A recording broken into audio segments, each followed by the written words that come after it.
Climbers versus Marth. We've got Reese versus Daddy Icey. And Daddy Icey is the Ice Climbers. I really thought Daddy Icey was the gentleman with the headphones because I was like, this guy looks like the Ice Climbers most Ice Climber player. Like he looks like you took Shark's DNA and cloned him. I don't like this stereotype, but you're not wrong here. But we see an open up here with a wobble. We see the down tilts wobble. Yes. Interesting. I wish this was one of those sets where we had the skill cam where we could go to the lap blanket. So funny to me. To the lap blanket. I mean, this whole fuzzy coat lap blanket thing that Daddy Icey's got going on is a power play. You want to keep your hands warm while you're icing people in Melee in real life. And another wobble right off the bat. So how's that debate coming along? Are you going to stream a debate against wobbles? Don't do this to me. Oh, goodness. Wobbling's really cool, everybody, as seen here. But to his credit, he did call out his role in a center stage. Whether or not you think that deserves to be a stock is up to you. Let's say nothing happens. You know, we decide that as a community we're not going to ban wobbling. Yep.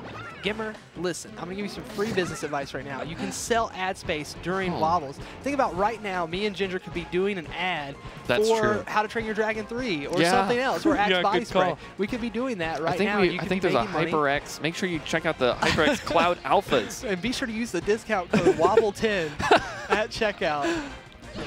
But honestly, domination so far from Daddy Icey. Daddy Icey is a great tag. I don't know if he's done percent to him outside of wobbling yet. I mean, he's ice blocked him. I saw him down tilt him earlier. Okay, nice. All right. But in all reality, if I'm going to talk about this matchup a little bit, I actually had a talk with Nintendude about this matchup a bit. He thinks that this is Ice Climber's worst matchup. I would almost agree, except I said worse than Puff. I said worse than Peach. He says, yeah, like there's just, it's always, you fight on Marth's terms every single time. And one thing that Marth's never do in this matchup, Reese, if you're watching this, go back and do it. So if you do a late fair, what you can do, if you ever feel like you're about to be caught by the Ice Climbers, is you can up B up to the top platform. He says, yeah, you can up B up to the top platform, and then he says the worst thing that can happen to you is you get hit by one up air. What's the? It doesn't really matter. Definitely less devastating than getting wobble. I mean, you can go back and watch Chudat versus Ken from like 2006, and Ken's doing the same thing, and it works on Dreamland, which is like the highest center platform in the game, so you know it's going to work. And when you do it on Dreamland, it's even safer. Like you might not even get up air. Daddy Icey with the slow walk forward, just very intimidating. Yeah. Oh my gosh. So I just really want to see Reese hold his ground. These down tilts are great. Yeah, I think that's something he should definitely be using a lot more of, is down tilt. I agree. Especially in that wave dash space where Ice Climbers have to commit to that wave dash, because you got to think, I'm pretty sure their jump squat is 3 frames, and then the wave dash is a commitment of at least 10 frames before a move comes out, right? And so if you can down tilt them in that zone, you can really poke them into the corner and like shove them in there, and then maybe set up some desyncs too if like one tippers and then the other one doesn't get hit by the tipper. And then you can go for those late fairs, which are really, really good as long as you can space them correctly. What do you think out of everything that, you know, because a lot of people talk about how if the Ice Climbers didn't have wobbling, would they be at the same spot? Or that's not what I'm about to ask. What I'm about to ask is, what do you think is the most underexploited part of their system? Like, why are so many people at the low to mid level losing to them, and then it drops off dramatically as you get to the higher and higher level as far as like? It's tough. I feel like just if you know the matchup well enough, and if your tech skill is consistent enough, you can kind of work your way around the Ice Climbers, right? So when you look at like the low and mid-level play, a lot of times they don't have the situational awareness to like understand how they're like what spacings they're supposed to avoid, like the jab grabs, or like if the Ice Climbers wave dash forward, like they need to be holding up so they SDI the jab grabs and stuff like that. And so it can just be tough for newer players that don't have that experience and also just like haven't refined their punish games enough to like kill the Nana consistently and stuff like that. Right. But yeah, in terms of Ice Climbers being underexplored, I think that there are a lot of really cool desync setups. I think the thing that probably most Ice Climbers don't do right now is pivot desyncs.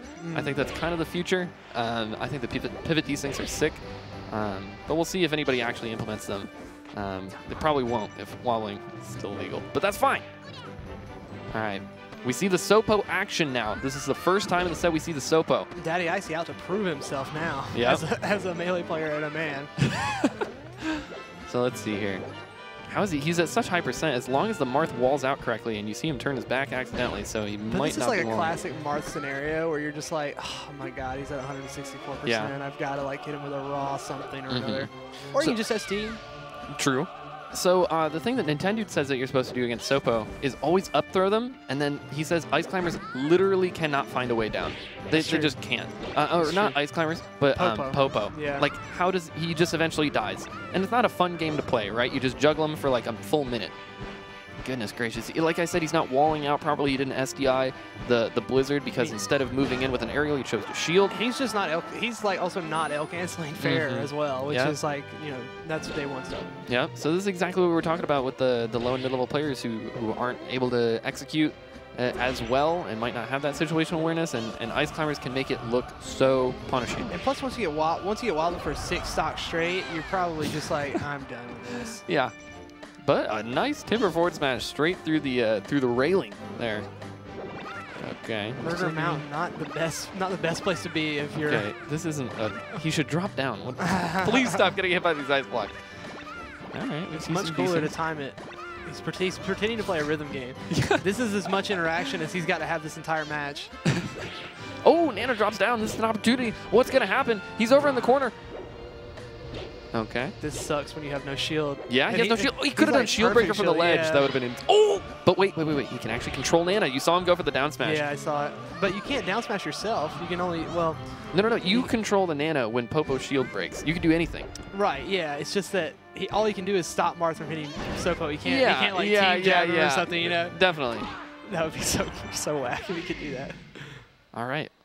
Well, a good set. Yep. And Close to pretty command.